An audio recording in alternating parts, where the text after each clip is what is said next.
Política local. Ivan Gonçalves, Manuel Pisco e Nuno Matias analisam a atividade municipal da região. Ao sábado, às 11 horas, com repetição ao domingo, à 1 da tarde.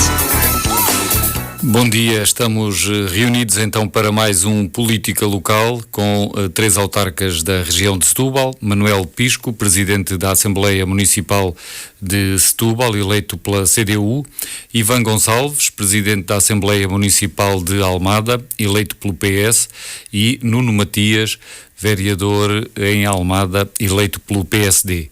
Cumprimento os três e bom dia também aos nossos ouvintes. Temos três temas para o programa de hoje: a crise política, que já está pré-anunciada e estará em curso em Portugal.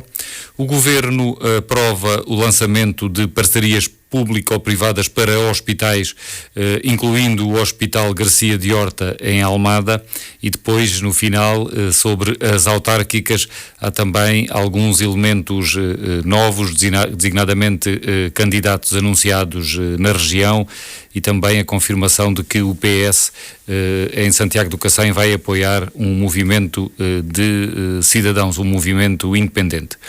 Sobre a crise política, o Governo vai apresentar na Assembleia da República uma moção de confiança, depois da votação da moção de censura apresentada pelo Partido Comunista.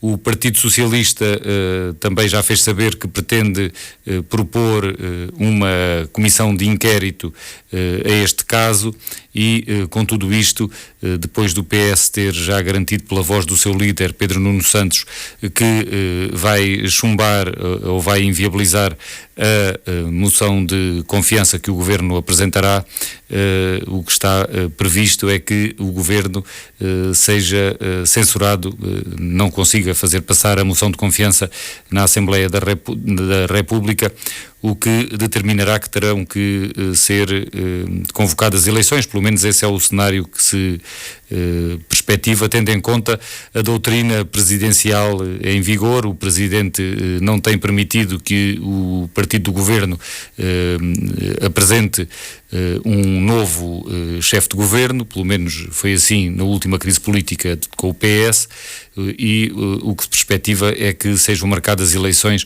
lá para maio. Já teve a oportunidade de dizer o Presidente da República, referindo-se apenas ao calendário. Esta crise política é algo surpreendente. Este Governo, já sabemos, tem uma maioria absoluta, uma maioria na Assembleia da República relativa, muito curta, e todos receávamos ou até esperávamos que não passassem momentos mais difíceis, como a aprovação do programa de governo ou o orçamento de Estado, mas o que é certo é que o Governo conseguiu ultrapassar esses obstáculos, e agora, quando menos se esperava, por um motivo inesperado, temos uma crise política que, ao que tudo indica, vai mesmo fazer cair o Governo apenas um ano depois de ter tomado posse. E eu começava por Nuno Matias. Nuno Matias, vê alguma saída para esta crise que não sejam eleições antecipadas?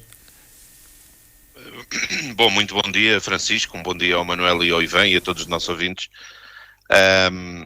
Em relação à sua questão, a única saída que eu vejo é se houver algum sentido de responsabilidade por parte, em primeiro lugar, do principal partido da oposição, de não deixar que se prolongue aquele sentimento de irresponsabilidade que se tem vivido nas últimas semanas, em que se transformou um problema que nem é sequer de legalidade, é no limite uma questão mais ética, porque já ficou tudo esclarecido em relação às questões relacionadas com o Sr. Primeiro-Ministro,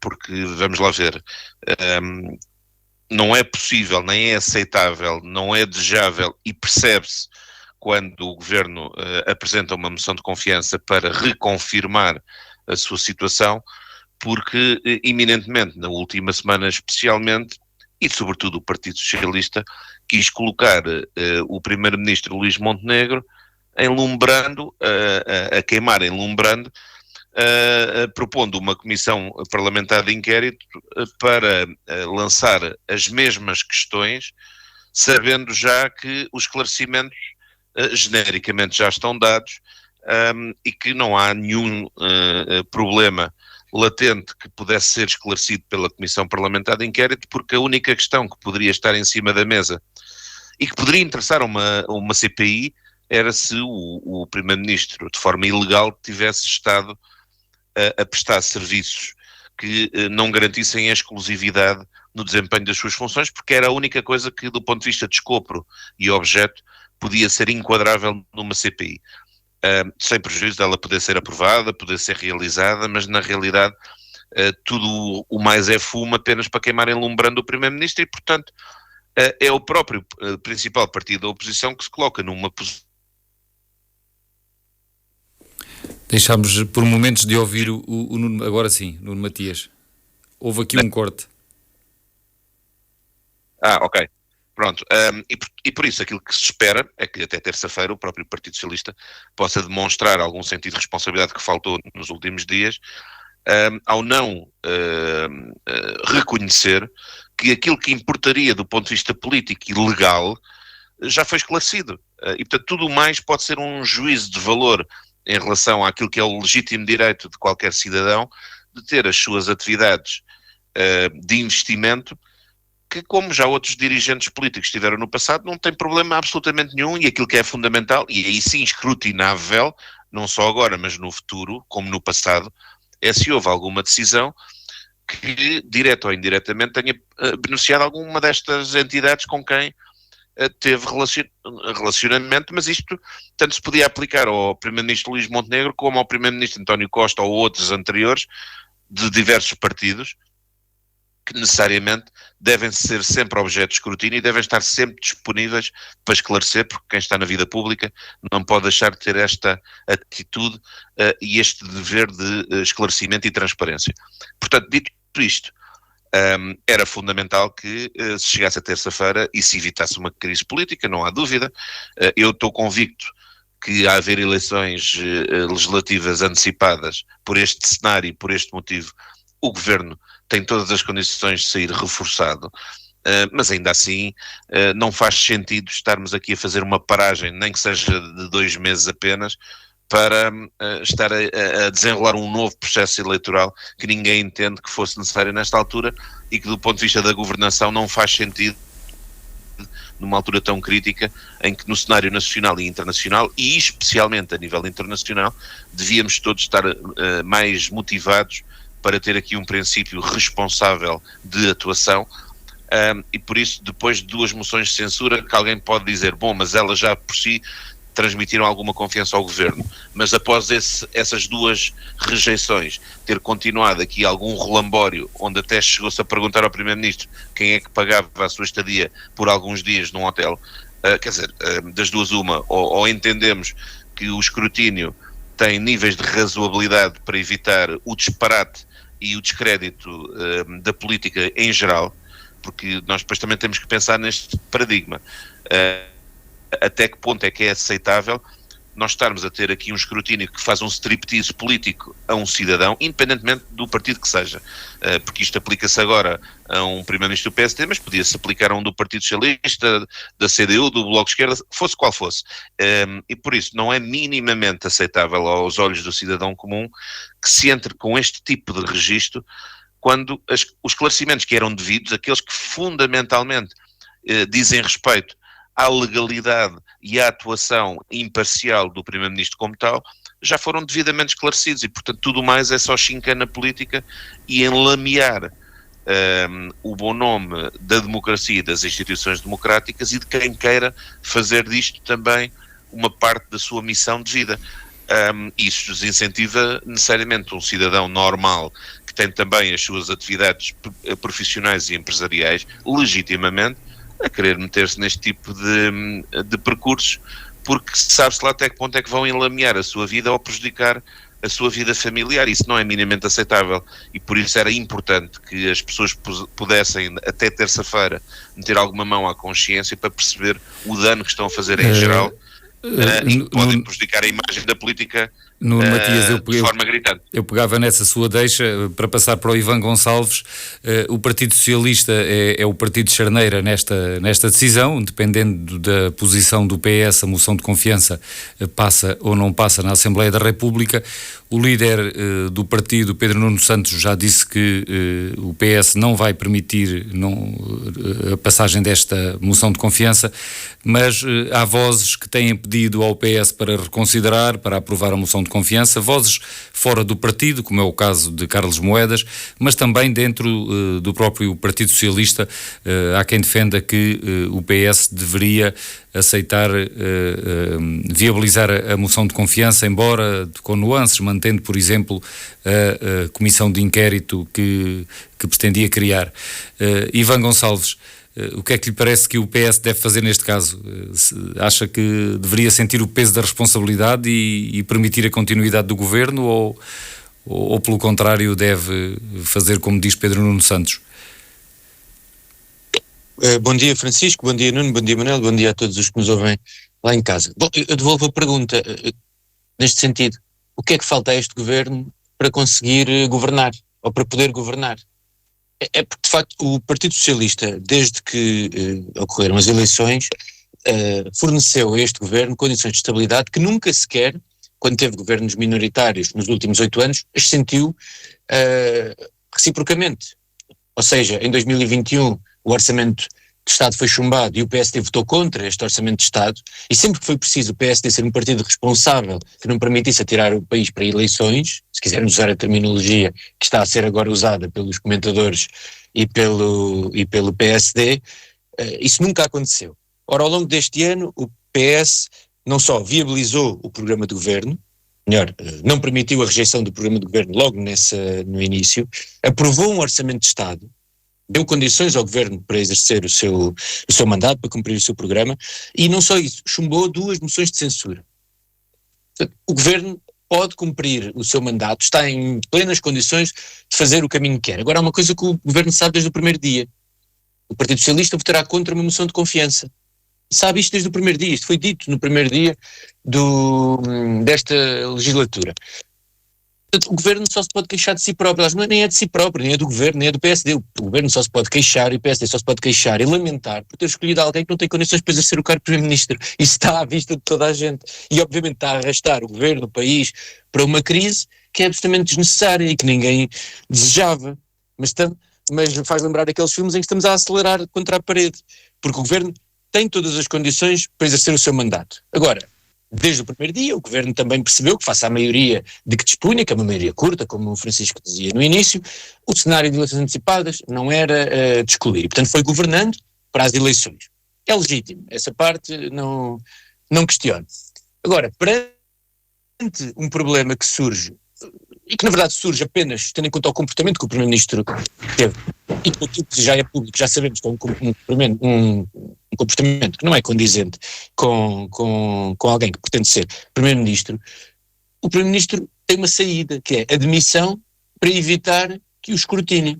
Portanto, vai exercer a sua demissão ou vai pôr em prática a sua estratégia de se demitir, tentando culpar a oposição. Qual é o instrumento que arranja? É propor uma moção de confiança que sabe à partida que tem um chumbo anunciado. Tem um chumbo anunciado desde o primeiro dia. O Partido Socialista disse desde o início. Porque, verdadeiramente, o que não quer é ver esclarecidas as dúvidas que ainda subsistem. Aliás, o Primeiro-Ministro ao longo desta semana foi muito claro, disse que não tinha disponibilidade, não tem tempo, não tem paciência para estar a responder aos deputados, disse por várias vezes que ou o escrutínio acabava ou então apresentava esta moção de confiança, e aquilo que nós temos que nos perguntar é porquê. Porque cada dia nós vamos conhecendo notícias que são cada vez mais estranhas e que adensam aqui o mistério. Desculpem, acho que nós já percebemos que aquela empresa que inicialmente foi constituída, dizia Luís Montenegro, não nos vamos esquecer desta parte, era uma empresa para gerir a herança, ou as heranças, e lá os terrenos, e fez aquele número na Assembleia da República a demonstrar os terrenos que tinham, terrenos sem grande valor. A empresa servia para isso. Entretanto, já percebemos que a empresa não servia para isso, a empresa era a atividade profissional de Luís Montenegro, que tem todo o direito a tê-la, obviamente.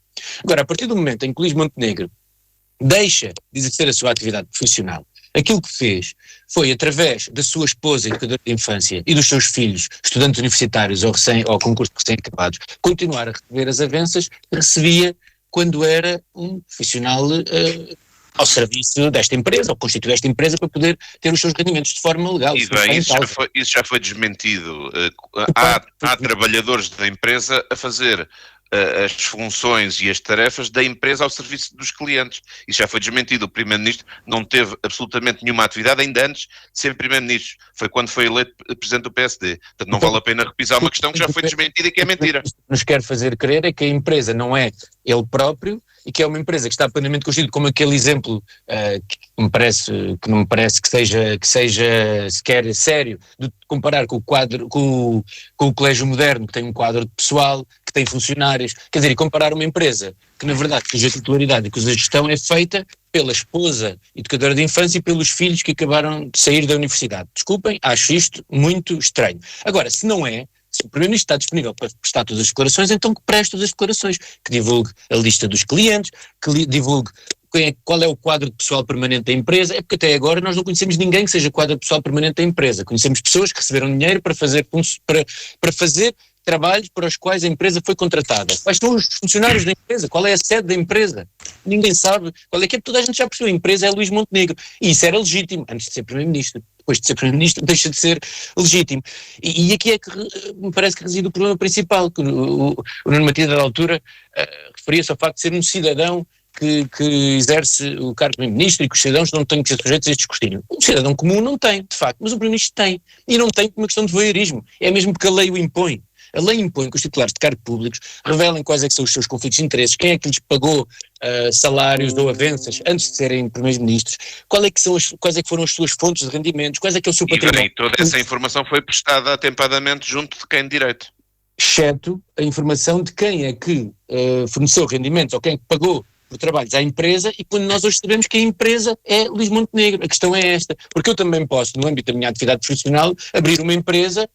O que eu não posso, ou não devo, enquanto estiver no cargo público, é usar essa empresa para fazer daquilo uma caixa negra, para ninguém perceber de onde é que vem o dinheiro que um profissional recebe nas suas funções. Aliás, um profissional no mercado pode fazê-lo, um Primeiro-Ministro não pode, tem a obrigação. Mesmo a questão da estadia no hotel, que tem sido usada como um grande exemplo, não me parece assim tão estranha como isso.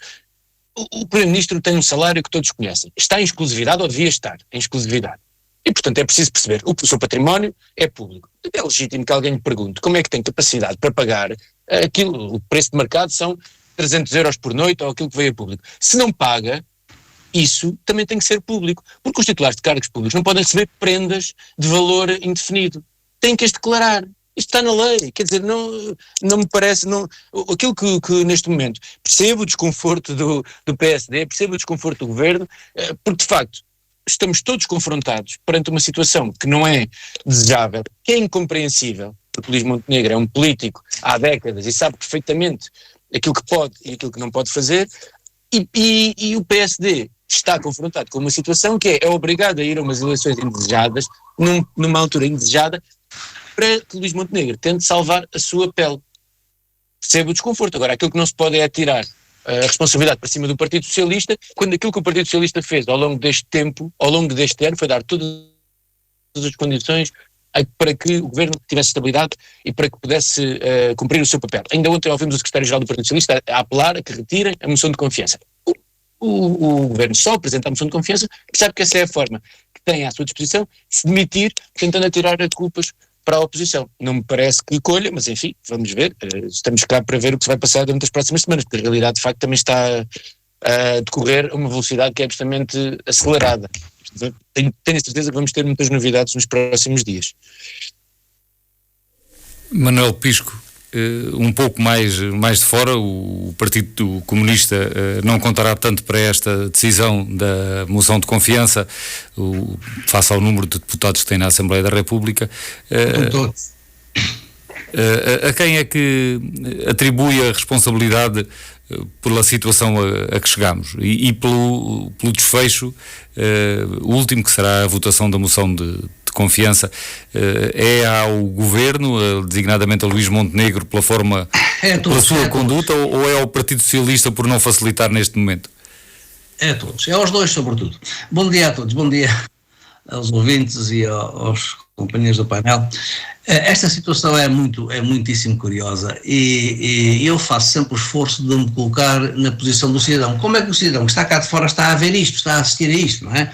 Até porque, em termos de filiação partidária, como o Francisco estava a dizer, conta pouco, ainda que seja naturalmente um interveniente que contribuiu para aclarar posições. O que é que se passa na realidade disto? Diga-se o que será. Olha, uma das últimas declarações que eu ouvi do Primeiro-Ministro na televisão, em direto, dita por ele, não por ninguém, era que tinha havido uma alteração nas suas declarações de rendimentos porque ele era uma situação de equiparação enquanto era líder do Partido Social Democrata e que são diferentes, não têm a mesma obrigação declarativa que têm os membros do governo. Não é verdade?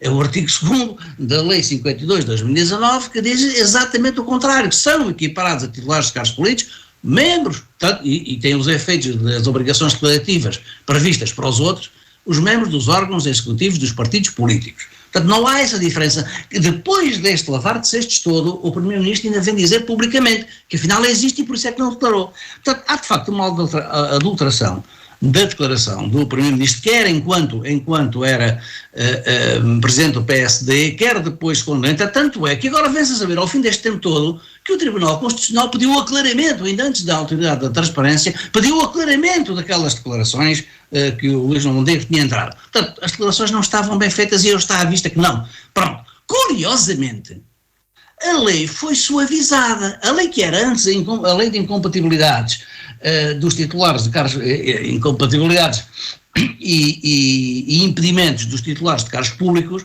passou a designar-se a partir de 2019 a lei do exercício de funções titulares, ou seja, modificou-se até a denominação da lei e dá aqui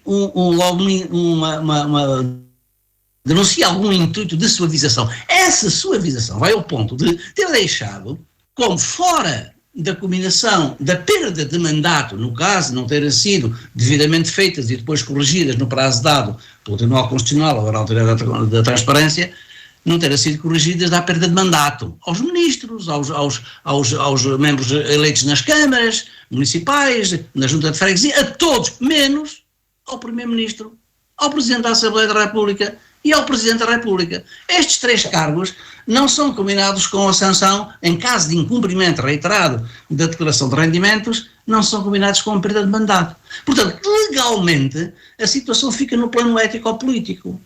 Não entregou a declaração. E agora, o que é que nós vemos? Vemos que, de facto, Luís Montenegro não quer sair por razões de incumprimento jurídico-legais, que vão parar a um comportamento ético-político censurável, e é isso que está no debate, e ele não quis corrigir, era muito simples ter assumido, sim senhor, isto não estava bem feito, deve ser bem feito. Não, aquilo que disse não existia, depois veio a fazê-lo, que é passar as cotas, sendo ele a assinar a transmissão das cotas para os próprios filhos. Portanto, hoje é evidente, não vale a pena agentar com mais desculpas. Aconteceu. Não tem aquela gravidade que leva a lei a obrigar a perder o mandato ao Primeiro-Ministro. Se fosse no Ministro, perdia. Se fosse no Secretário de Estado, perdia. Não é? Mas no Primeiro-Ministro, não. Isso é para quê? É uma âncora, penso eu, que é essa a intenção, é uma âncora que está na lei para salvaguardar a estabilidade governativa. Ora, o Primeiro-Ministro não a quer, Luís Montenegro não a quer utilizar, mas quer jogar tudo, atirando o ónus da responsabilidade daquilo que ele fez mal para cima dos outros, nomeadamente para cima do Partido Socialista, com o desafio, então manda-me abaixo, porque quer tirar dividendos do medo do Partido Socialista. A situação é caricata. Quem faz uma asneira foi o Primeiro-Ministro. Coloca em causa a estabilidade governativa, inquestionavelmente, por causa das considerações ético-políticas. Não é profundamente legal direto, mas é só por causa dessa, já está posto em causa. Quer atirar para cima do Partido Socialista, que sabe que o PS está com medo das eleições. Isto é que é assustador. O líder do Partido Socialista anda a mudar de posições, agora até a última coisa, vem pedir ao governo que não apresente, em nome da estabilidade disto e daquilo, que não apresente a moção de confiança. Mas o eleitorado não entende. Com esta posição, eu acho que o Pedro Nuno Santos já perdeu o eleitorado. Se forem eleições, é pior do que se tivesse sido logo assumindo aquilo que tinha assumido inicialmente, não é? Que não votaria uma moção de confiança do governo que a apresente sem coragem, e já perdeu também credibilidade interna, porque isto mostra fraqueza de liderança.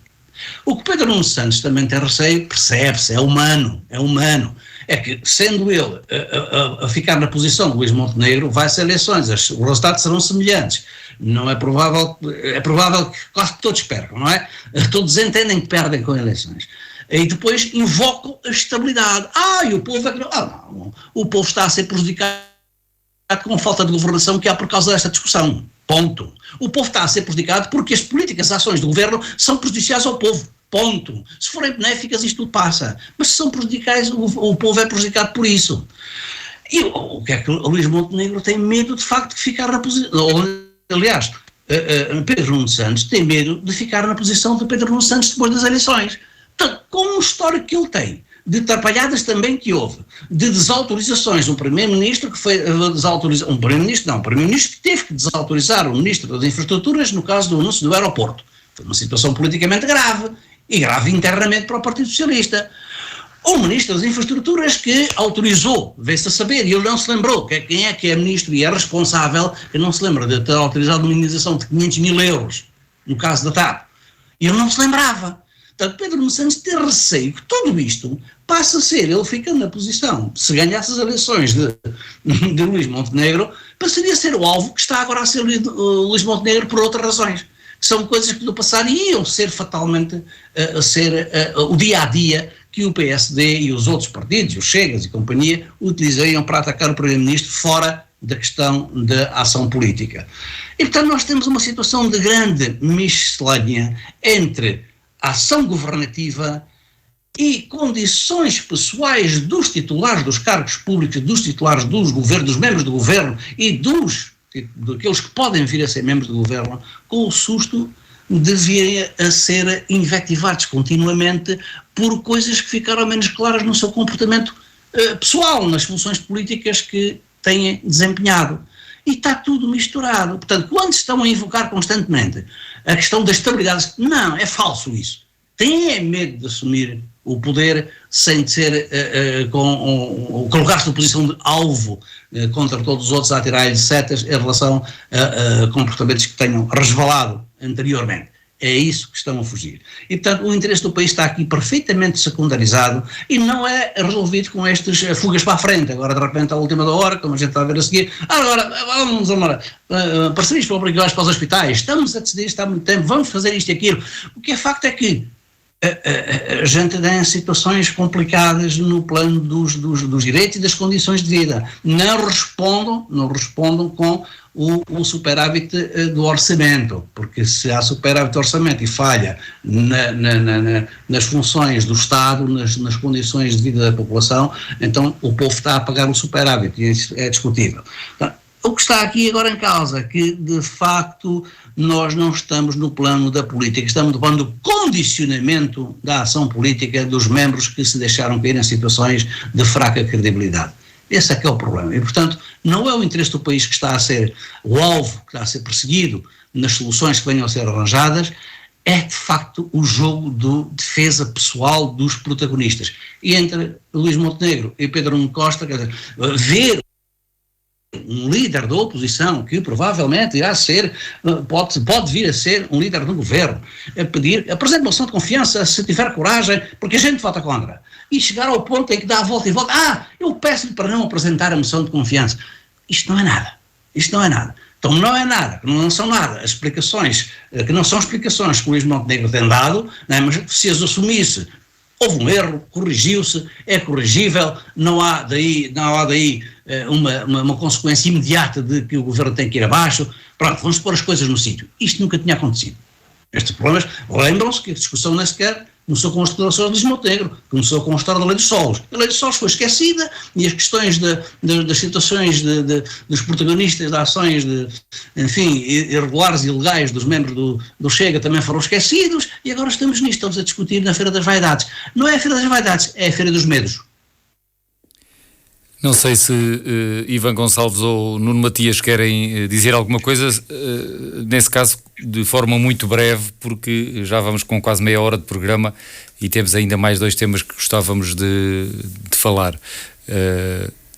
Ivan Gonçalves ou Nuno Matias, não querendo, nenhum de vós, passamos ao próximo tema, que é a decisão do Governo, que foi anunciada pelo Ministro da Presidência, de lançamento de parcerias público-privadas para os hospitais, e essa decisão inclui o Hospital Garcia de Horta, com um argumento principal de que, através de parcerias público-privadas, o sistema de decisão e de contratação é menos limitado, uma vez que a contratação pública tem muitas limitações de concursos públicos, de condicionantes decorrentes da natureza pública do contraente, e que, enquanto parceria pública ou privada, os hospitais poderão estar mais aptos a conseguir disputar no mercado o concurso a colaboração dos profissionais de saúde, designadamente os médicos especialistas e outros profissionais. Eu começava agora por Ivan Gonçalves. Ivan Gonçalves, este argumento e esta medida parecem-lhe corretos?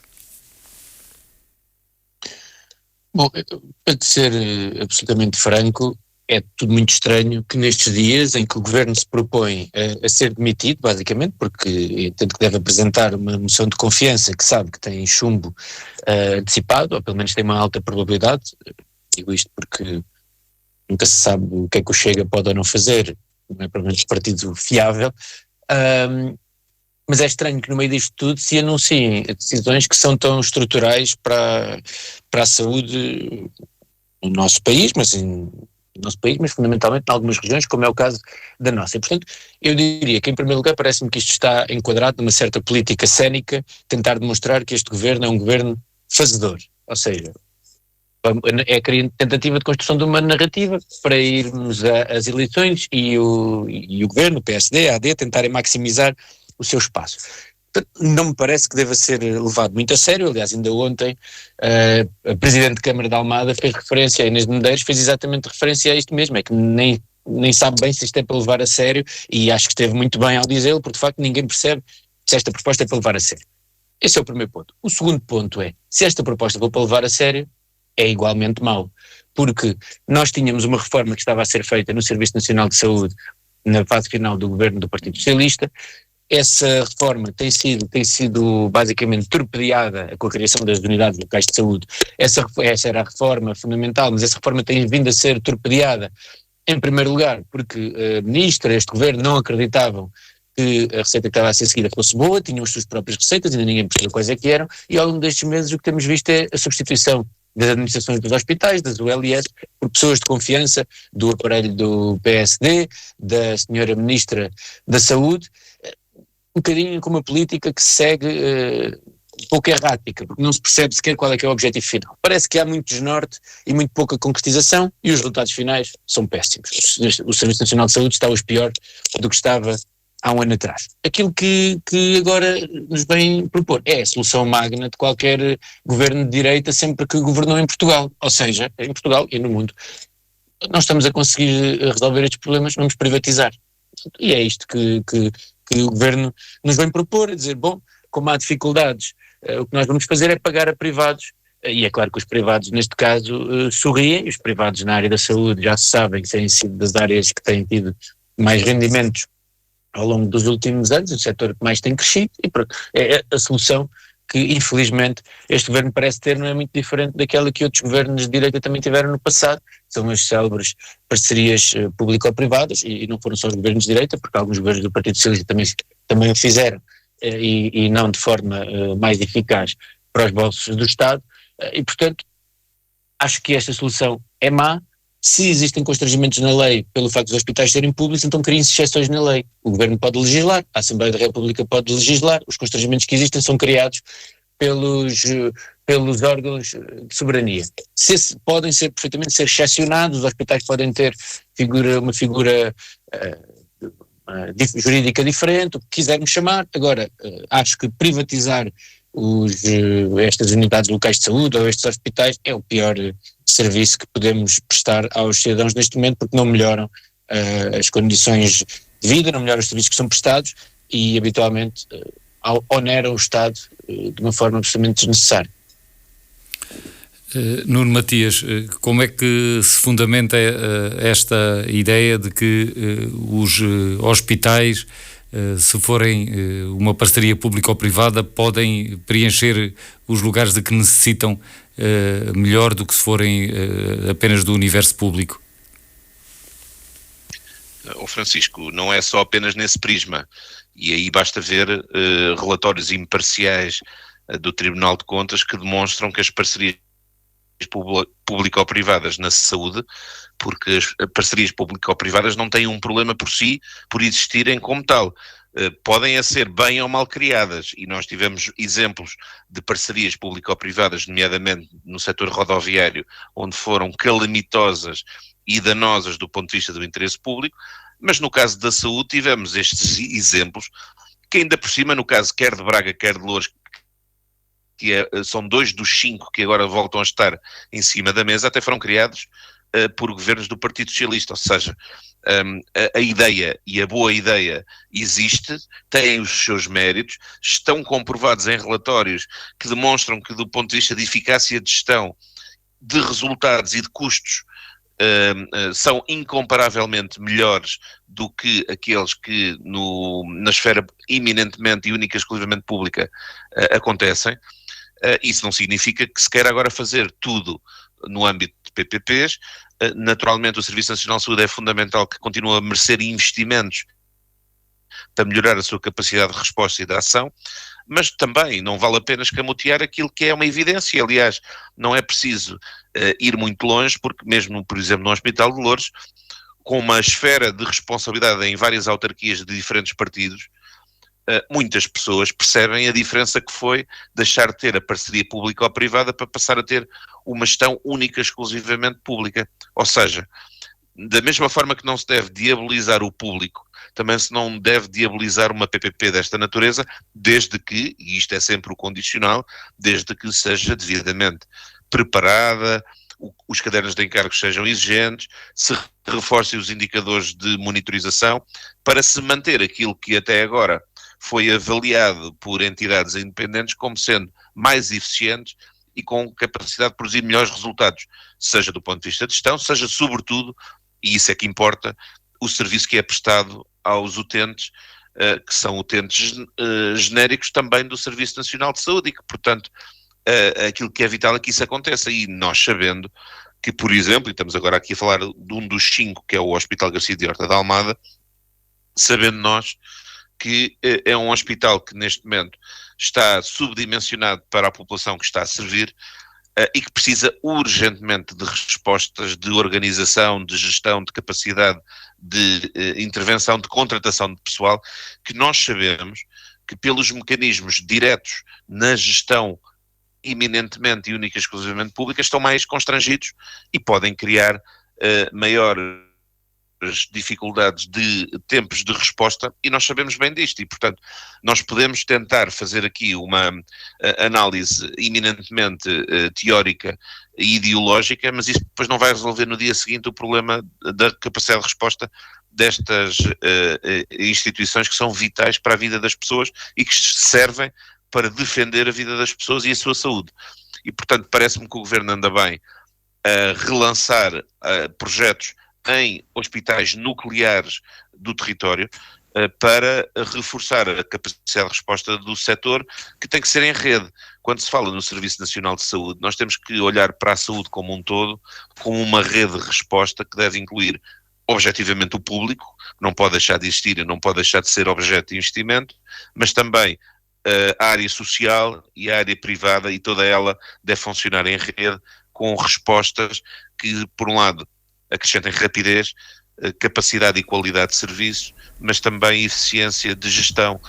E se as PPPs, se forem bem feitas, podem acrescentar esta capacidade de gestão, e isso é inquestionável em relatórios insuspeitos do Tribunal de Contas, penso que não pode deixar de ser feito nessa medida. E permite-me o Ivan discordar, o Governo está em plenitude de funções. O Governo espera que na terça-feira certamente a moção de confiança seja aprovada e, portanto, mal andaria se, estando já no pipeline de ações governativas e de ações de decisão, se recusasse a fazê-lo apenas porque está anunciado por parte de alguns partidos que pode eventualmente ser chumbado, e portanto aquilo que esperamos é que também aqui haja este sentido de responsabilidade, e o Governo manteve-a, que foi garantir que continua o seu processo de decisão e de transformação da sociedade portuguesa. Manuel Pisco, falta ouvir a sua opinião. Imagino que não concorde que este modelo seja aquele de que o SNS precisa para cumprir a sua missão. Não deve estar mais em desacordo com o Nuno Matias. A questão não é do modelo, é das condições dadas para o modelo de gestão. Nós já aqui, eu tenho colocado esta questão muito em relação ao Sistema Nacional de Saúde e às suas a incapacidade de resposta. Tenho falado muito da questão da gestão. A gestão está desautorizada, está sem condições de gestão. Ou seja, o Sistema Nacional de Saúde, nas suas estruturas intermédias, seja nos hospitais, nos centros locais, não tem competência para gestão. Desde logo, porque o Governo, e este Governo do PSD também, aprovam logo os orçamentos para a saúde, déficit orçamental. À partida não têm os meios para fazer a gestão e não têm a autonomia, que nunca recuperaram desde o Governo da Troika, desde o Governo de Passos Coelho, que foi por causa daquelas questões de contar as gestões todas e tudo centralizado e autorizado à cabeça, retirou-se toda a autonomia de gestão aos hospitais, como muitos outros setores, não é? Mas essa autonomia nos governos de António Costa não lhe foi devolvida. E neste governo, com esta questão destas administrações locais de saúde, misturando os governos, que em termos práticos é uma coisa que é evidente que pode dar resultados, mas sem que se faça a gestão como se possa fazer, com condições, a gestão conjunta dos hospitais, dos centros de saúde. Não vale a pena dizer que teoricamente era bom que isso fosse assim, mas era bom que fosse assim, porque não é, porque as administrações hospitalares e das ALS não têm essa autonomia. Esse é que é o problema. Como é que vêm dizer que há bons resultados nas PPPs da saúde? Vêm dizer porque aí os governos são obrigados, tal como deram nos OPPs, quer dizer, o PSD agora cita as PPPs de autoestradas, quando o ministro Cravinho deu uma série de PPPs porque era preciso fazer investimentos fortes. Os investimentos fortes vinham do setor privado, nós pagávamos os juros que as empresas iam pagar aos bancos, mais a margem com que as empresas se faziam pagar pelo Estado. E então nós pagávamos muito para termos as PPPs, mas não ter o investimento. Pagávamos diferidamente muito mais. Isto é o mesmo que tinham aos bancos e com juros usurários. É a mesma coisa, estas PPPs são o mesmo. Para a saúde, elas fazem o contrato das PPPs e elas têm que ser pagas pelo Estado. Aí já não há déficits do Estado. Aí paga-se. Aí, se depois vier a verificar-se um déficit, é por se meter o dinheiro nestas administrações privadas que se retirou no Orçamento de Estado. E então pode não haver superávit no Orçamento de Estado por se meter no setor da saúde. Só neste aspecto é que há alguma vantagem. Dê aos profissionais do Serviço Público da Saúde condições de gestão, autonomia de gestão, e eles serão, eventualmente, o mesmo ou melhor do que fazem os privados. A questão do privado é esta. É que para os privados o Estado paga. Põe lá o dinheiro. E dá-lhe depois compensações quando houver algum problema. Garante-lhe margens de rentabilidade interna. Garante-lhe. Não garante a nenhuma administração pública. Essa é que é a diferença. Portanto, nós estamos numa situação que desde o governo da Troika, sem a reversão neste aspecto, feita pelos governos de António Costa e agora de Luís Montenegro, estamos condicionados. Portanto, se os orçamentos à partida são deficitários, como é que pode funcionar bem o sistema de saúde? No recrutamento do pessoal, nas compras dos materiais dos serviços externos, na gestão orgânica, mesmo agora destas autoridades locais de saúde, destas entidades de saúde. Portanto, se o Serviço Nacional de Saúde tiver a suficiência dos meios para funcionar bem, se a educação tiver a suficiência de meios para funcionar bem, se houver investimento na habitação pública que falta para regular o mercado e para resolver um problema que está a ser o maior da Europa em termos de necessidades da população, a habitação é uma coisa terrível. Se houver os meios para a justiça, provavelmente não ficamos com aquela bandeirinha, aquela cor de glória, temos um superávit no orçamento. Ora, se nós não aplicarmos nas funções sociais que dão condições de vida à população, vai-nos sobrar dinheiro no orçamento. Se passarmos a gestão para privados, pagamos de certeza absoluta, e pelo menos nos setores em que entregamos, eles vão ter os seus rendimentos e as suas rentabilidades garantidas, e aí à gestão. É fácil obter resultados, não é, em termos de eficácia, quando se pode fazer gestão dos serviços que tem nas mãos. E isto é que é o problema. Portanto, não é o concordar ou discordar do facto de ser dado às PPPs. Ponham as mesmas condições que vão dar às PPPs com a gestão pública e os resultados serão idênticos ou melhores. Isso está provadíssimo também. O Nuno Matias dirá que está provado ao contrário. Pois, mas nós temos muito mais provas que quando a gestão é privada, os desmandos são normalmente perceptíveis ao fim de muitos anos e já são de um volume enormíssimo. Essa história não tem já mais caminho para andar. Não tem. Agora, porque é que o PSD agora anuncia isto? Por calculismo eleitoral. Tal como aquele giga-joga que estávamos a discutir antes, do Pedro Nuno Santos, do Partido Socialista, agarra-me, senão eu fujo, não é? E do Governo estar a dizer que tirem vocês a Comissão de Inquérito. Portanto, anda toda a gente a fazer cálculos eleitoral, até os trambolhões que aí vai dando. Aí o primeiro votava contra a moção de confiança, agora já vota a favor, em nome da estabilidade. Eles querem lá saber da estabilidade. Eles querem saber dos resultados, porque, no caso da Iniciativa Liberal, se houver polarização, vai agregar votos no PSD e no PS e eles ficam a perder. É calculismo eleitoral. Isto que o PSD agora faz, que já é useiro, não é? Já é fim de festa. Lá para aquele lado da noite fez a privatização da TAP, lembremos disso, não é? Já o governo não tinha competência, só tinha competências de gestão, mas fez a privatização da TAP. Não é? Agora, vem dizer que tem aqui uma grande coisa para anunciar numa altura destas, em que se está a decidir se vai a eleições. O que é isto? É governar? Não é por estar no pipeline que isto é bom governo. Então o governo seguinte, daqui a 2 meses, pode reverter isto tudo se não concordar. Vai estabelecer compromissos agora? É uma coisa que tem efeito só para 26, com certeza, não é? Não vai conseguir fixar aqui agora compromissos, lançar procedimentos, lançar concursos. Está tudo preparado? Não me parece. Julgo eu que é apenas calculismo eleitoral para dizer, estão a ver o muito que nós temos para fazer e não nos deixam. É só para isso. Nuno Matias, não sei se quer tecer algum comentário a esta intervenção de Manuel Pisco. O único grande comentário é que, ao contrário daquilo que possa parecer pelas palavras do Manuel, há aqui uma lógica de gestão que tem que ser lógica e não ideológica.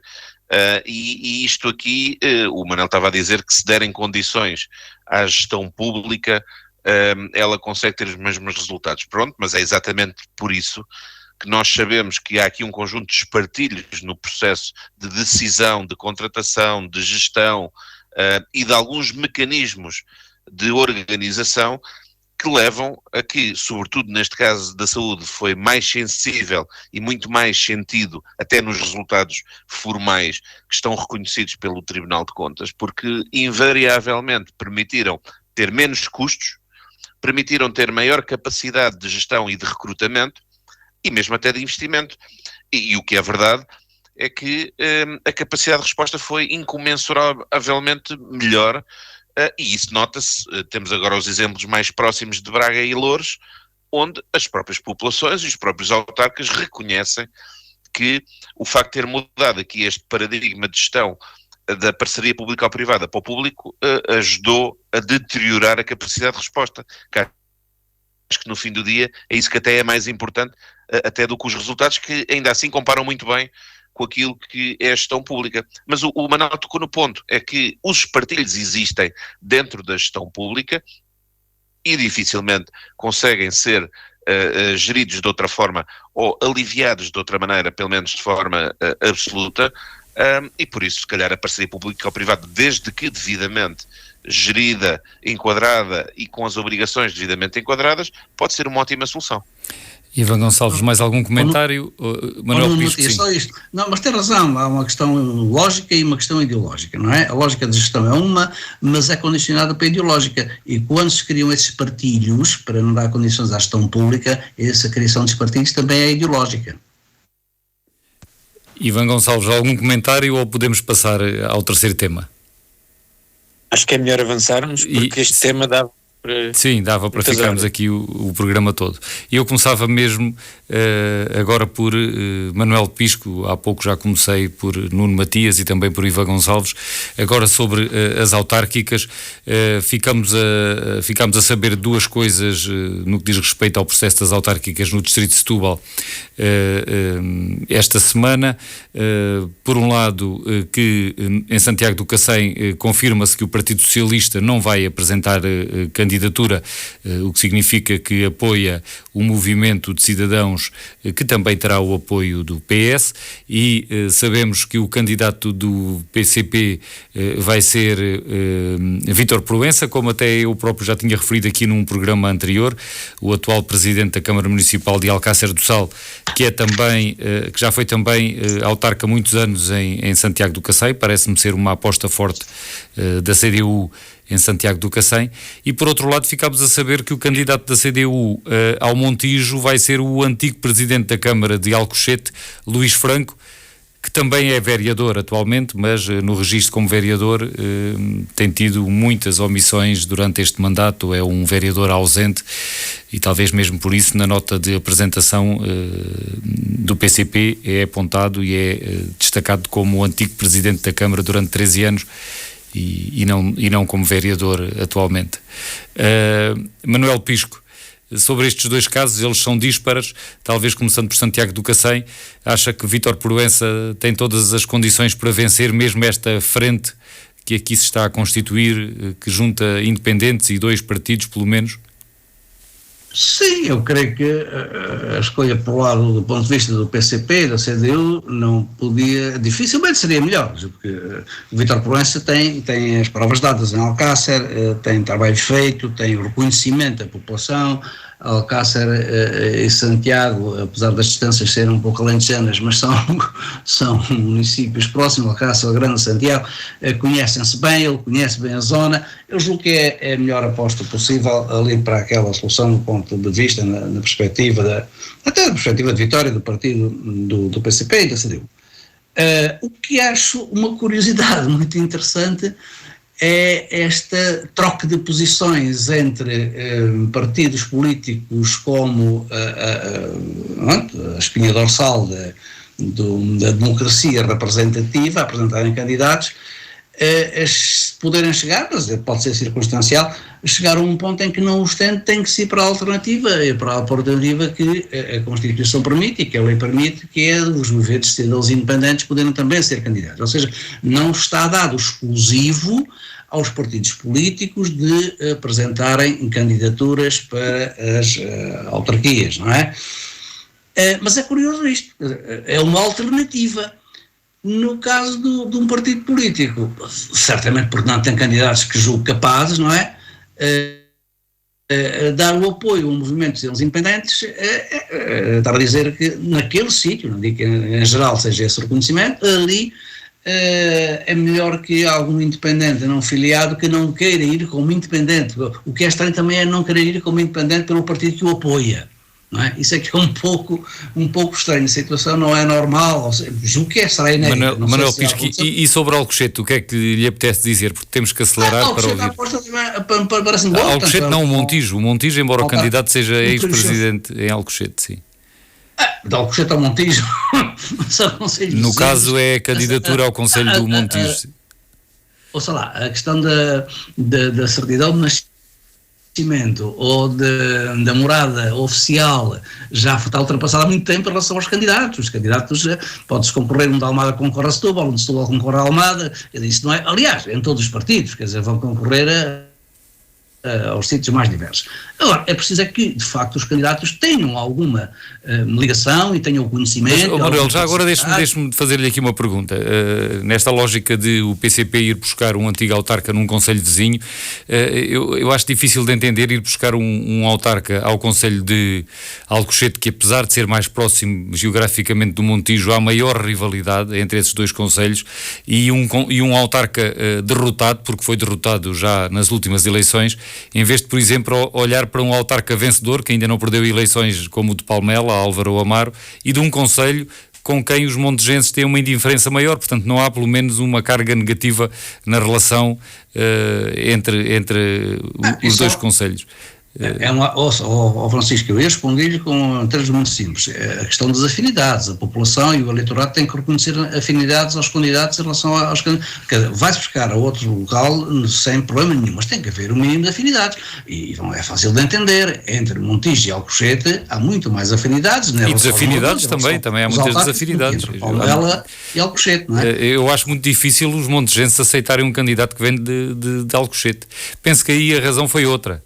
A razão foi mais circunstancial e interna dentro do PCP do que propriamente avaliar estes fatores. Designadamente... Não é coisas como um tabuleiro de damas, as brancas contra as pretas contra as brancas. Pois. Não pode ser assim.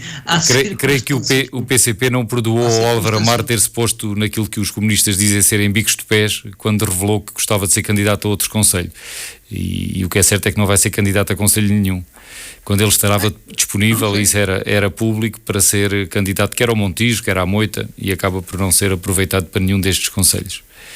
E acha que foi por expor amigos de pé? Não sei, isso já são considerações um pouco subjetivas. Sim, claro, e estas coisas nunca são por um único fator, existem um conjunto de aspectos que levam a uma decisão. Daquilo que eu sei, e julgo que em todos os partidos será o mesmo, não é? Há sempre uma consideração, não há aquele extremismo de se és do outro lado, não vens para aqui. Todos os partidos apresentam candidatos com alguma mobilidade geográfica, mas há depois uma rede de segurança. Qual é a rede mínima? Que a população reconheça que há alguma afinidade dos candidatos com o conselho de candidato. Se não houver, ou se houver mais afastada, se calhar... Portanto, em Alcochete temos pelo menos a proximidade geográfica. Desculpe lá, Manuel, temos que passar aqui também ao Nuno Matias. Nuno Matias, quer dizer alguma coisa sobre estes acontecimentos relativos às autárquicas nestes dois concelhos que estávamos a falar? Bom, muito rapidamente, até porque estou mais à distância em relação à realidade destes concelhos, mas eu diria que são opções relativamente naturais, quer dizer, quer um quer outro já tiveram relações do ponto de vista da autarquia e de governação nesses concelhos. Se calhar foi menos natural passar-se de Santiago do Cacém para Alcácer do Sal e, como estava a sinalizar o Francisco, passar de Alcochete para o Montijo, do que agora regressar a Alcochete e regressar a Santiago do Cacém. Agora, não há dúvida, e aí discordo do Manuel, não há dúvida que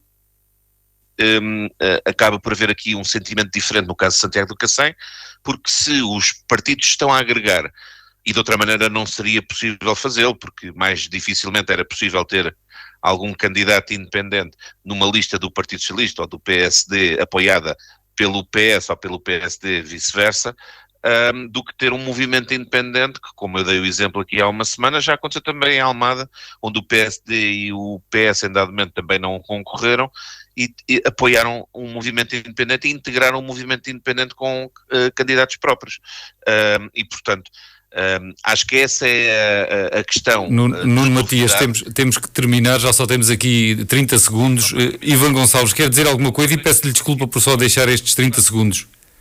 Ivan Gonçalves. Eu só tenho 30 segundos de dizer o seguinte: acho que é normal aquilo que se passa em Santiago do Cacém, a constituição de uma frente de oposição, não vejo aí nada de estranho e parece-me com grandes probabilidades de ter sucesso. Relativamente às escolhas da CDU, lamento, mas o que parece demonstrar é uma séria dificuldade em encontrar protagonistas novos e em fazer alguma renovação, porque aquilo que vemos é a mudança de protagonistas no tabuleiro, temos mas que nos sempre... despedir. Desculpe, Ivan, ficou o essencial. Um abraço, até para a semana.